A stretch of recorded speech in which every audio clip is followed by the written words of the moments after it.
And so I was like, Jesus, I better be one of those guys. And now I've backed off of that a little bit of like, all right, there can be some space to breathe and, you know. And then you toured with Louis, too? You toured with Nick and Louis, huh? It's so funny because Nick and Louis used to live with each other in this fucking apartment Barry Katz owned, you know. Yeah. Oh, my God, back in the day, what a fucking disaster those days were. So, but you toured with him and you played the big rooms, huh? Yeah, I got to do that. So I met Louis. I was at the cellar, and he was sitting on the steps, fortunately, not like downstairs, so I couldn't see him. Because if I had seen that he was there, I would have been like, oh, gee, and tried to. Right. So I was just kind of fucking around, and he liked what I was doing. And then, we ended up chatting and having the Boston thing and all that stuff. So you got to play Madison Square Garden? Yeah, I did the Garden a couple times and did all the whole Europe thing and the private jet and stuff. It was pretty amazing. And back then, he had a great audience.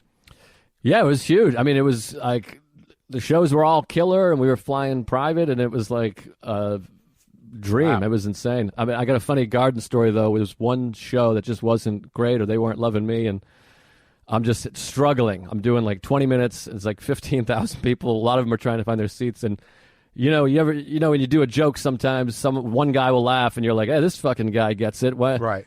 I almost did that at Madison Square Garden. Like fucking one guy in like 214 he goes, ah. And there was a brief moment where I was like, I can't do that in front of 15,000 people. This guy gets it over here. But did the whole thing. I mean, it was wild. It was quite a experience. So what do you do like in general, where were you at? Before the lockdown, where you're just out there headlining, and you and Marc Norman do a podcast? Yeah, so I do the podcast with Marc Norman, Tuesdays with Stories, which I've been doing for years, and we do that, and that does real well. I mean, relatively well to me. And I started another podcast, which is, I don't know if this is good or bad, but it's very much based on this one. I wanted to have the conversations you were having, but it's called Mindful Metal Jacket, and it's about anxiety, therapy, all that kind of stuff. And started doing that, and that's been really fun and meaningful to people that have emailed me and stuff, which is nice. And then I'm just like kind of a road dog. I'm doing about 40 weeks, all the, Funny Bones and Madison and all those Dr. Grins and Side Splitters and all those gigs. Any of that stuff back on the docket or no? Not yet. They all just keep getting moved right now. Like Is that a baby? Do you have a baby? No, sorry. My wife just came in and our door is very squeaky. Oh, okay. But I was hoping it didn't pick up. Everything got moved? Everything just keeps getting pushed. And so to next year. So now my 2021 is starting to look, decent. But I'm just trying not to do the indoor shit right now. I don't want to get be sick. part of that. Yeah. So, and do you ever tour with your wife? Yeah. I bring her on the road when I can. And when I can. It's nice. It's working out. You guys are doing good? Yeah, I love it. I mean, it's great because it's, you get to feel like home on the road, and I get to get laid on the road. It's nice. That's great. And clearly this was like the wrong time to have this conversation. What else are you going to say? No, even if she was not here, I would say it's great. And I love it. Wish her a happy anniversary for me. Oh, I will do that. On her sobriety. And to you, too, congratulations. And the special was very funny. I got some solid laughs. And what are you doing for your anxiety? Do you have tools? What do you do? Well, so now I do. I mean, the thing you mentioned helps a lot. And I got really into meditation. Really? I've been meditating for a while, but I just got really into the Sam Harris has an app. Waking Up. Do you know that guy, Sam Harris? Yeah, I heard of him, yeah.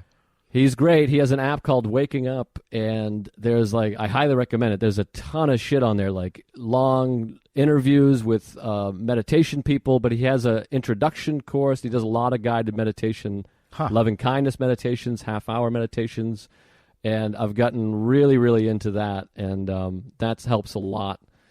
And, just a lot of reaching out and talking to friends and like-minded people's really helped, and therapy. I got a therapist that I love, and it's a full-time job. I mean, it's a constant combination of all those things to be even keeled. Sane. Yeah, exactly.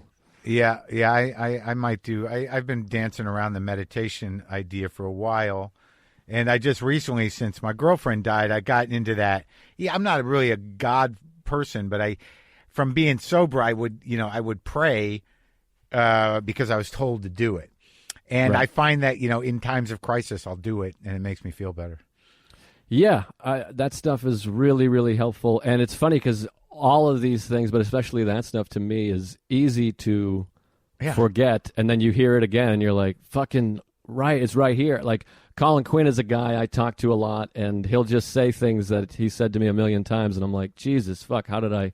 Yeah, well, that's How why did I forget that? Well, that's why we have to stay engaged with the fucking program, Right. Because like all of a sudden you feel like shit, and they ask you, whoever your guys are, they ask you, "Are you doing this?" You're like, "No." "You doing this?" "I'm not." "Did you go to a thing?" "I didn't." "So what do you think's going to happen?" "Thanks." "Oh yeah, right."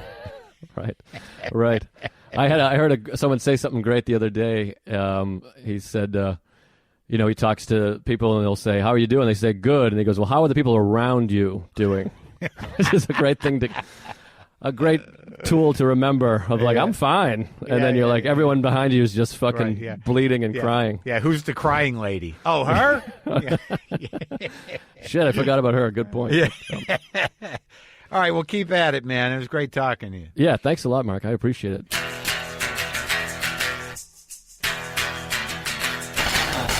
Good talk. I like that guy. Joe's special, I Hate Myself, will be available starting tonight at 9 p.m. Eastern on YouTube. I'm going to play a little guitar to the original crew, Monkey and LaFonda, Boomer, the unsung heroes, Meanie, Hissy, Moxie, Butch, Deaf Black Cat, Scaredy Cat. My original crew, Monkey and LaFonda.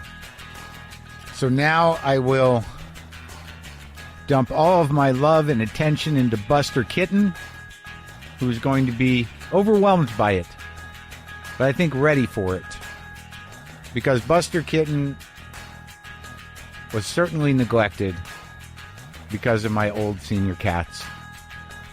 And now it is Buster Kitten's time. I hope he stays healthy for a while. I'm going to bring him in to be checked.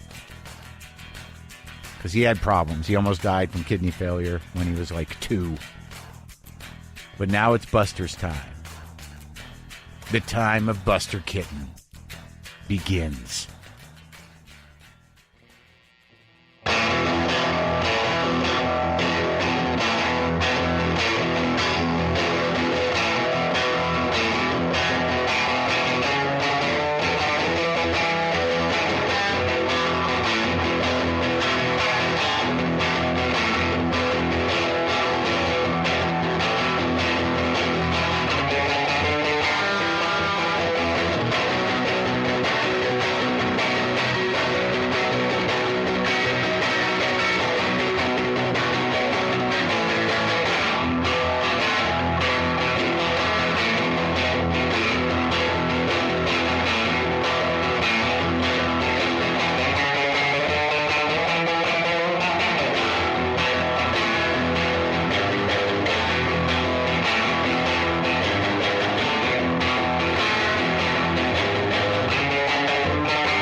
Shout out to the original crew.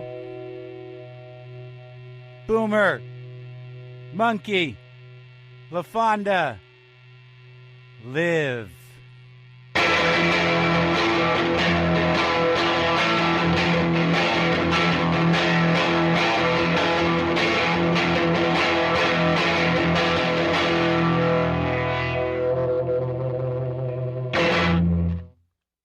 Don't forget, people, Ben & Jerry's 3 new non-dairy frozen desserts are a new twist on vegan euphoria. The Ben & Jerry's flavor gurus have taken a big leap this time. Their 3 new non-dairy flavors are made with sunflower butter, and they're the perfect treat for vegans, vegetarians, and everyone in between. Check out the Ben & Jerry's sunflower butter lineup and the whole non-dairy family at benjerry.com. That's BenJerry.com.